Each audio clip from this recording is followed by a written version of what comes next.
ನನ್ನ ಕಡೆಯಿಂದ ಒಂದು ಸ್ಪೆಷಲ್ ಚಪ್ಪಾಳೆ ನಂದಿತಾ ಮೇಡಮ್ಗೆ ಪ್ಲೀಸ್.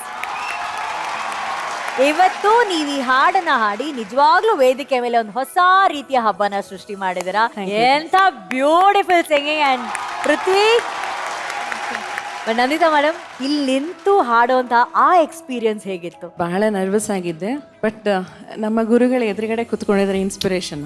ಅರೇ, ಸೊ ಅವ್ರ ಎದುರುಗಡೆ ಇದ್ರೆ ಚೆನ್ನಾಗಿ ಹಾಡಬೇಕು, ಶ್ರುತಿ ಪಕ್ಕ ಇರಬೇಕು ಅಲ್ವಾ? ಕಾನ್ಸಂಟ್ರೇಷನ್ ಜಾಸ್ತಿ ಆಗುತ್ತೆ, ಫೋಕಸ್ ಜಾಸ್ತಿ ಆಗುತ್ತೆ. ಅವ್ರಿದ್ರೆ ನನಗೆ ಸ್ಫೂರ್ತಿ ಹಾಡಕ್ಕೆ. ಸೊ ಜೊತೆಗೆ ಅವರಿಬ್ರು ಕೂಡ. ವಿಪಿ ಸರ್, ಹೇಗಿತ್ತು ಈ ಹಬ್ಬ? ನಂದಿತಾ ಅವರೇ, ನಾನು I have always been a huge fan of your voice. Thank you. ಇವತ್ತು ನಿಮ್ಮ ವಾಯ್ಸಲ್ಲಿರೋ ಒಂದು ಸ್ವೀಟ್ನೆಸ್, ನಂದಿತಾ ಅವ್ರು ಯಾಕೆ ನಂದಿತಾ ಅನ್ನೋದನ್ನ ಮತ್ತೊಮ್ಮೆ ತಾವು ಈ ವೇದಿಕೆಯಲ್ಲಿ ಆ ಸಿಹಿಯಾದ ದನಿಯ ಮೂಲಕ ಸಮಸ್ತ ಕನ್ನಡಿಗರಿಗೆ ಹೇಳಿದ್ದೀರಾ. ಅದಕ್ಕೆ ತಕ್ಕನಾಗಿ ನಮ್ಮ ಈ ಬೇಕರಿ ಹುಡುಗಿ ಪೃಥ್ವಿ ಎವ್ರಿ ಡೇ ಎವ್ರಿ ಪರ್ಫಾರ್ಮೆನ್ಸು ಒಂದು ಬೇರೆ ಲೆವೆಲ್ಗೆ ಹೋಗ್ತಾ ಇದ್ದೀನಿ. ಬ್ಯೂಟಿಫುಲ್. ಥ್ಯಾಂಕ್ ಯು ನಂದಿತಾ ಅವರೇ. Thank you so much. Thank you sir. Janya ji madam ನಮಸ್ಕಾರ. ನಮಸ್ತೆ. ಹ್ಯಾಪಿ ಅಂಡ್ ಬ್ಲೆಸ್ಡ್ ನಿಮ್ಮ ವಾಯ್ಸ್ ಕೇಳೋದಕ್ಕೆ madam on the stage. Thank you. Super ಆಗಿತ್ತು.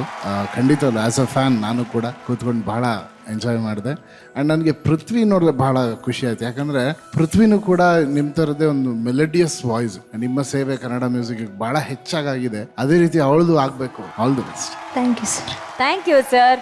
ಮಹಾಗುರುಗಳೇ, ರೆಕಾರ್ಡಿಂಗ್ ಸ್ಟುಡಿಯೋದಲ್ಲಿ ಮೇಡಮ್ ಅವ್ರು ಹಾಡೋದನ್ನ ನೀವು ನೋಡಿದಿರಾ, ಕರೆಕ್ಟ್ ಮಾಡಿದಾರ, ಅವ್ರಿಗೆ ಪಾಠ ಹೇಳ್ಕೊಟ್ಟಿದ್ದೀರಾ. ಇವತ್ತು ಸರಿಗಮಪ ವೇದಿಕೆಯಲ್ಲಿ ಸ್ಟೇಜ್ ಮೇಲೆ ನಿಮ್ಮ ಮುಂದೆ ಹಾಡಿದ್ರು. ನಿಮ್ಗೆ ಎಷ್ಟು ಸಂತೋಷ ಆಯ್ತು ಮಹಾಗುರುಗಳೇ?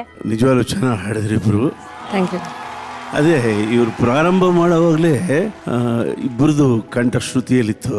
ಆಮೇಲೆ ಹಾಡ್ತಿದ್ದಾಗ ಯಾರು ನಂದಿತಾ ಯಾರು ಪೃಥ್ವಿ ಅನ್ನೋದೇ ಗೊತ್ತಾಗಲಿಲ್ಲ ಆ್ಯಕ್ಚುಲಿ. ಸೊ ಹಾಗೆ ಕೋಆರ್ಡಿನೇಟ್ ಮಾಡ್ಕೊಂಡು ಆಡ್ತಾ ಇದ್ರು. ಆಮೇಲೆ ಈ ಹಾಡಿನ ಕಡೆ ಭಾಗ ತುಂಬಾ ಚೆನ್ನಾಗಿ ಇಂಪ್ರೂವೈಸ್ ಮಾಡಿದ್ರು. ಯಾರ್ದು ಐಡಿಯಾ ಅದು? Very good, very good, very good. Thank you VP sir and Hemant sir. Thank you. And what a special song. And ಆ ಸ್ಪೆಷಲ್ ಸಾಂಗಿಗೆ ಮಹಾಗುರುಗಳ ಕಡೆಯಿಂದ golden buzzer. Thank you madam. ಈಗ ನೀವು ಫುಲ್ ಹಬ್ಬ ಕೊಟ್ಟಿದ್ದೀರಾ. ನಿಮ್ಮ ಫ್ಯಾನ್ಸ್ಗೆ ಕೂಡ ಯಾವಾಗ್ಲೂ ನಿಮ್ಮ ಹಾಡುಗಳ ಹಬ್ಬ ಇದ್ದೇ ಇರತ್ತೆ, ಓಕೆನಾ? ಅದ್ರಲ್ಲಿ ಒಂದು ಫ್ಯಾನ್ ಅಂದ್ರೆ ಅವ್ರು personally he wanted to come and meet you. So ಆ ಫ್ಯಾನು ಬರಕ್ ಆಗಿಲ್ಲ ಕಾರಣಾಂತರದಿಂದ, ಬಿಕಾಸ್ ನಿಮ್ಗೆ ಗೊತ್ತು ಇವಾಗ ಮತ್ತೆ ಸ್ಟ್ರಿಕ್ಟ್ ಆಗ್ತಾ ಇದೆ ರೂಲ್ಸ್ ಎಲ್ಲ. ಸೊ ಹಾಗಾಗಿ ಒಂದು ಫೋನ್ ಮಾಡಿದ್ದಾರೆ. ಆ ಫ್ಯಾನ್ಗೆ ಒಂದ್ಸಲಿ ನಿಮ್ ಸ್ವೀಟ್ ಆದ ವಾಯ್ಸ್ ಅಲ್ಲಿ ಹಾಯ್ ಹಲೋ ಅಂತ ಮಾತಾಡ್ಬಿಟ್ರೆ ಅವ್ರ ಜೀವನ ಪಾವನ ಆಗ್ಬಿಡತ್ತೆ. ಯಾ, ಎಸ್, ಕನೆಕ್ಟ್ ಮಾಡಿ ಆ ಫ್ಯಾನ್ಗೆ ಪ್ಲೀಸ್. ನೀವು ಹಲೋ ಹೇಳಿ madam. Hello.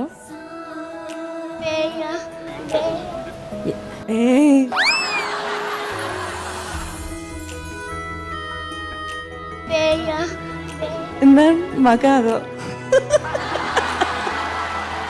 Hello.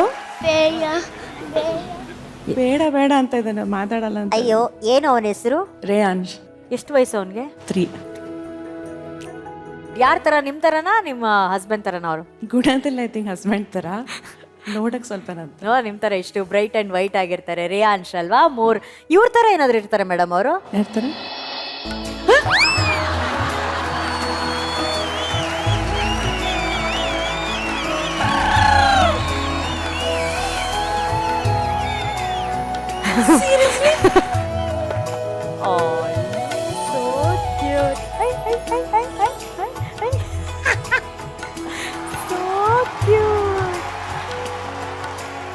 Madam, surprise ಹೆಂಗಿತ್ತು?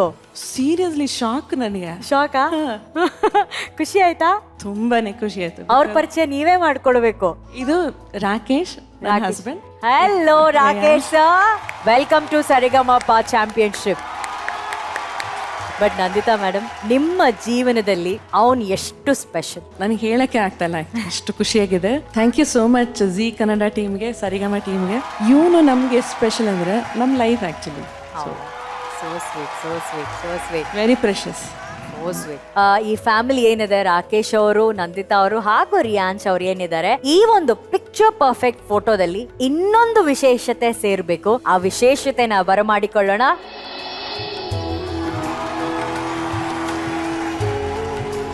ಫಸ್ಟ್ ಆಫ್ ಆಲ್, ಆ ಮಗು ಯಾರು ಮೇಡಮ್? ಅದು ನಾನು. So cute madam. ನೀವು ನಿಮ್ಮ ತಾಯಿ ಅದು. ಸೊ ಆ ತಾಯಿ ಬಗ್ಗೆ ಹೇಳಿ ಪ್ಲೀಸ್. ಅವರಿಂದನೇ ನಾನು ಆಕ್ಚುಲಿ ಸ್ಟೇಜ್ ಮೇಲೆ ಇರೋದು. ನಿಮ್ಮ ಮೊದಲ ಗುರು. ಖಂಡಿತ ನನ್ನ ಮೊದಲ ಗುರು, ನನ್ನ ಮ್ಯೂಸಿಕ್ ಇನ್ಸ್ಪಿರೇಷನ್ನೇ ಅವರು, ನಮ್ಮ ತಂದೆ ತಾಯಿ ಇಬ್ರು. ತಂದೆ ಇಲ್ಲ ಈಗ, I lost him.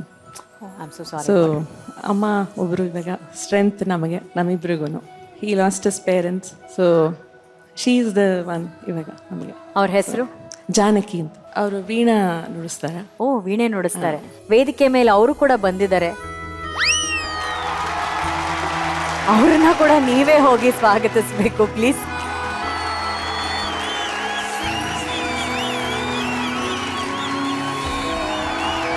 Nandita madam ಅವರ ತಾಯಿ, ಅವರ ಸಂಗೀತದ ಮೊದಲ ಗುರು ಜಾನಕಿ ಅಮ್ಮ ಇವತ್ತು ಸರಿಗಮಪ ವೇದಿಕೆಗೆ ಆಗಮಿಸಿದ್ದಾರೆ. ಅಮ್ಮ ನಮಸ್ತೆ, ಕಾರ್ಯಕ್ರಮಕ್ಕೆ ಆತ್ಮೀಯವಾದ ಸ್ವಾಗತ. ನಂದಿತಾ ಮೇಡಮ್ ಚಿಕ್ಕ ಮಗು ಇರ್ಬೇಕಾದ್ರೆ ಹೆಂಗೆ, ತುಂಬಾ ತರ್ಲೆನಾ? ಇವಳು ತುಂಬಾ ಸೈಲೆಂಟ್. ಓಹೋ, ಇವನು ಸ್ವಲ್ಪ ತರ್ಲೆ, ರಾಕೇಶ್ ಸರ್ ತರ. ನೋಡಿ ಇಬ್ರು ಈಗ್ಲೂ ಆಟ ಆಡ್ತಿದ್ದಾರೆ. ಇವಳು ತುಂಬಾ ಸೈಲೆಂಟ್. ಅವಳಿಗೆ ಸಂಗೀತದಲ್ಲಿ 3.5 years ಇರುವಾಗಲೇ ಹಾಡುಗಳು ಹೇಳೋಳು. ಹಂಸಲೇಖ ಗುರುಗಳನ್ನ ಕಂಡ್ರೆ ತುಂಬಾ ಇಷ್ಟ ಅವಳು.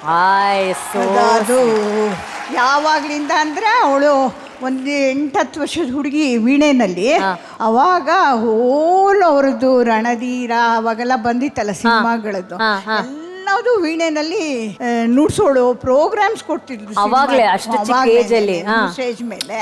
ಅದು ಅವಳಿಗೆ ಒಂಥರ ಐಡಿಯಲ್ ಇದು ಅವರು ಅಲ್ವಾ? ಈಸ್ ಅನ್ ಇನ್ಸ್ಪಿರೇಷನ್, ಎಲ್ರಿಗೂ ಇನ್ಸ್ಪಿರೇಷನ್. ಮಹಾಗುರುಗಳೇ, ಅವರು ವಿದ್ಯಾರ್ಥಿನಿಗಿಂತ ಹೆಚ್ಚಾಗಿ ನಿಮ್ಮ ಅಭಿಮಾನಿಯಾಗಿ ವೇದಿಕೆ ಮೇಲೆ ನಿಂತು ಹಾಡಿದ್ದಾರೆ. ಎಂತ ಅಭಿಮಾನಿ ಮಹಾಗುರುಗಳೇ.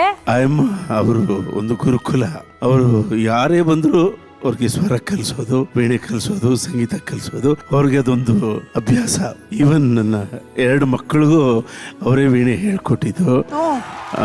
ನಾನು ನಮ್ಮ ಮಕ್ಕಳನ್ನ ಕರ್ಕೊಂಡು ಅವ್ರ ಮನೆ ಹತ್ರ ಹೋಗ್ತಿದ್ದೆ.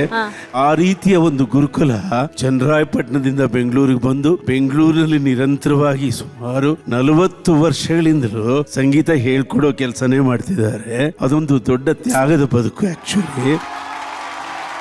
ಈಕೆ ಸಂಗೀತ ಇವರ ತಂದೆ ಇದಾರಲ್ಲ, ದೊಡ್ಡ ಮ್ಯಾಥಮೆಟಿಷಿಯನ್ ಅವರು. ಅಂದ್ರೆ ಅವ್ರ ಜೀವನ ಪೂರ್ತಿ ಬೋಧನೆಯಲ್ಲೇ ಕಾಲ ಕಳೆದ್ರು.